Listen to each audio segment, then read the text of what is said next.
ਜੀ ਕੁਲਦੀਪ ਸਾਹਿਬਾ, ਮੈਂ neck pain ਦੇ ਬਾਰੇ ਤੁਹਾਨੂੰ ਜ਼ਰੂਰ ਦੱਸਾਂਗਾ। ਅੱਜ ਦਾ ਟੌਪਿਕ ਹੀ ਬੈਕ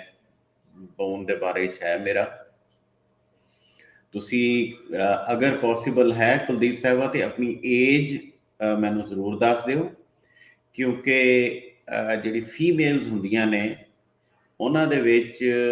ਏਜ ਦਾ ਬੜਾ ਕਨੈਕਸ਼ਨ ਹੈ ਬੈਕ ਬੋਨ ਦੇ ਪ੍ਰੋਬਲਮਸ ਦੇ ਨਾਲ, ਨੈਕ ਦੇ ਪ੍ਰੋਬਲਮ ਦੇ ਨਾਲ।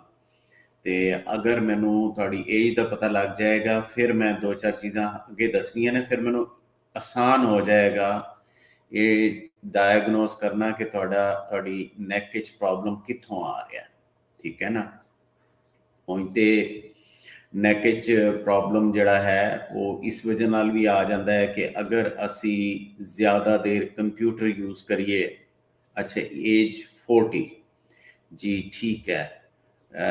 ਕੁਲਦੀਪ ਕੌਰ ਸਾਹਿਬਾ ਤੁਹਾਡੀ ਏਜ 40 ਹੈ ਜਾਂ ਦੀਪ ਕੌਰ ਸਾਹਿਬਾ ਦੀ ਏਜ 40? ਅੱਛਾ, ਬਹਿਰਲ 40 ਦਾ ਮਤਲਬ ਇਹ ਹੈ ਕਿ ਤੁਸੀਂ ਠੀਕ ਹੈ। ਅਗਰ ਤੁਹਾਨੂੰ ਕਦੇ ਐਪੀਡਿਊਰਲ ਇੰਜੈਕਸ਼ਨ ਲੱਗਿਆ ਹੈ ਕਦੇ ਬੱਚਿਆਂ ਦੇ ਡਿਲੀਵਰੀ ਦੇ ਦੌਰਾਨ, ਤੇ ਫਿਰ ਉਹ ਵੀ ਮੈਨੂੰ ਪਲੀਜ਼ ਦੱਸ ਦਿਓ, ਫਿਰ ਮੈਂ ਤੁਹਾਨੂੰ ਸਮਝਾਵਾਂਗਾ। ਮੈਂ ਤੁਹਾਨੂੰ ਅੱਜ ਦੱਸਾਂਗਾ ਕਿ ਫੀਮੇਲਸ ਦੇ ਨਾਲ ਮੈਂ ਕਿਉਂ ਕਨੈਕਟ ਕਰ ਰਿਹਾ ਬੈਕ ਬੋਨ ਦੇ ਇਸ਼ੂਜ਼ ਨੂੰ, ਇਸ ਲਈ ਕਿ ਇਹ ਇੱਕ ਬਹੁਤ ਵੱਡਾ ਪ੍ਰੋਬਲਮ ਹੈ।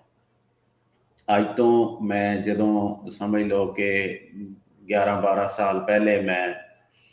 ਲਾਈਵ ਸ਼ੋਅ ਕਰਨੇ ਸ਼ੁਰੂ ਕੀਤੇ ਸੀ, ਤੇ ਉਦੋਂ ਮੈਂ ਬੜਾ ਰੌਲਾ ਪਾਉਣਾ ਸ਼ੁਰੂ ਕਰ ਦਿੱਤਾ ਸੀ ਕਿ